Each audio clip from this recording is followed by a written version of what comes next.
Salamat po sa suporta nyo. Maraming salamat po. Basta sa puso natin, si Makmak pa rin ang panay! Kahit si Kaloy kinabahan kay Makmak, Matagal nang hanga si Kaloy kay Makmak. nag-uusap nga pala kayo. Okay na okay kayo sa isa't isa. Anong masama? Hindi kasi ako kampante na nakikipagkaibigan ka sa taong yun eh. Dahil ba sinira niya yung pamilya natin? Alam mo din naman pala eh. Panahon na para magpalit ka ng management. Umalis ka na kay Sir Alex Guerrero. Nay, okay naman po si Sir Alex eh. Lumipat ka kaya sa Olivares Management. Ito na yung pagkakataon niya para magka-title. I agree with you. Ikaw na magpapatuloy sa training ni Makmak. Pwede naman po tayong magtulungan eh. Pag-iisipan ko, Makmak, ang boksingero ng masa. Bibigyan kita ng mga makakalaban mo, hindi lang basta-basta. Matutupad mo ang pangarap mo, bibigyan kita ng monthly allowance. Eh, doon kakikita ng hundreds of thousands. Posible po ba yun? Walang imposible, Makmak. Pero naintindihan kita, alam ko na maliit pa talaga ang mga kinikita ng mga baguhang boksingero. Pero hindi naman yung manggagaling sa Boxing Federation yung tinutukoy ko. What I'm trying to say is yung mga sponsors na papasok sa atin, tataya sa'yo, magpapayad sa'yo.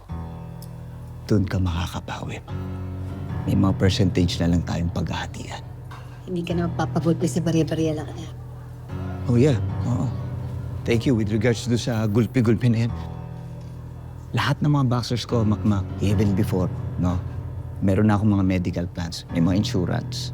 Para if ever na may mangyari sa kanilang, alam mo na, mga unexpected or dumating yung pagkakataon na gusto na nilang huminto sa pagboboxing, kahit ikaw, no?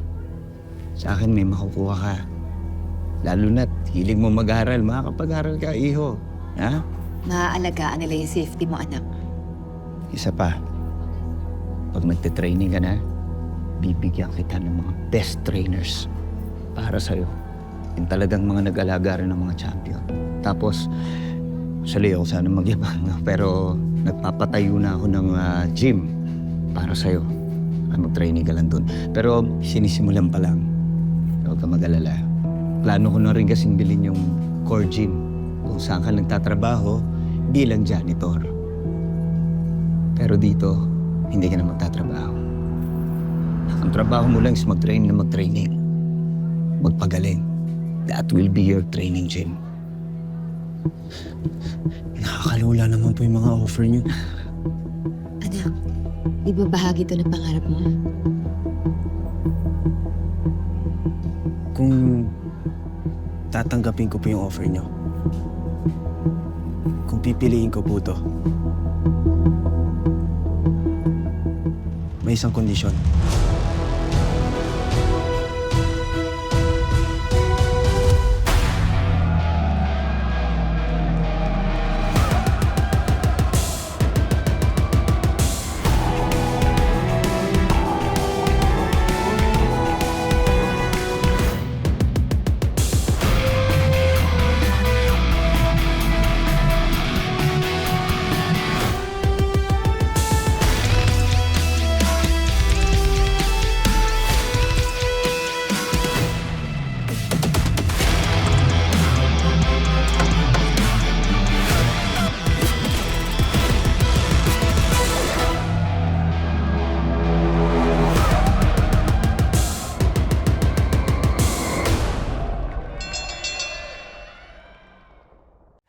Like mother, like son. Sige anak, ano ba yung, ano ba yung kondisyon na kailangan mo? Gusto ko pa rin maging trainer si tatay. Hindi ko alam kung paano tatanggapin ang lahat, pero at least, trainer ko siya.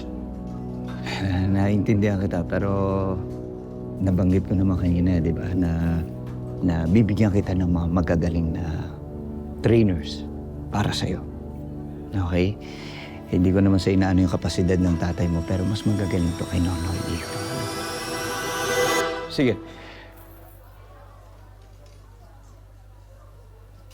Mananatiling coach mo si Nonoy. Talaga ho ba? Of course. Eh kung yun yung magiging dahilan mo para lalong gumaling ka bilang isang boksingero, anak, ibibigay ko sa'yo. Deal?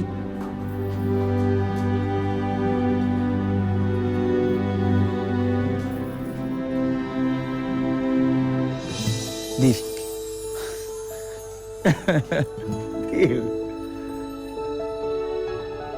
Welcome to my team. Anak. Pati na rin po si Sir Alex. Ayoko siyang mawala. Malaki po yung utang na loob ko po sa kanya eh. Yeah, I understand. Of course. Hindi naman, wala naman magiging problema kay Alex. Eh. Tagal ko na siyang kaibigan sa industriya, no? Pwede naman kami mag-share ng management. Ang mahalaga, anak, maaalagaan ng grupo ni Kalo yung interest mo. Pero Nay, hindi ko alam kung paano sasabihin kay tatay. Tutulungan kita. Na hindi. Mas lalong gugulo lang. Ako mismo magsasabi sa kanya. O so paano, isa-set ko na yung pirmahan natin? Pero walang munang lalabas na impormasyon hanggat hindi ko pa nakakausap si tatay. No worries, Iho. Take your time. You have my word.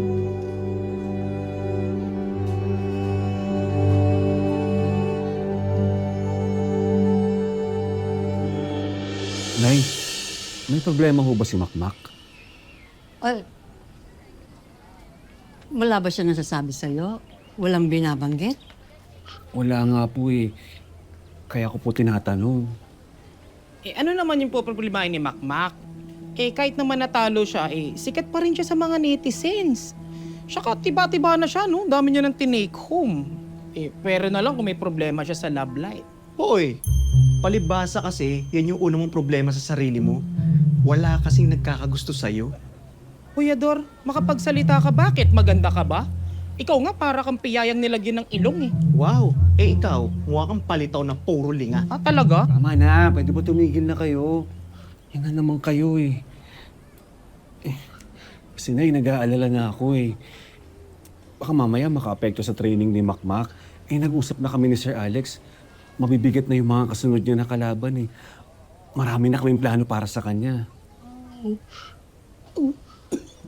Oh, Mama G, ano nangyari? Sabi na idahak mo na yan eh. Tumigil ka nga dyan. Yaman, Noy. Sige, kakausapin ko siya.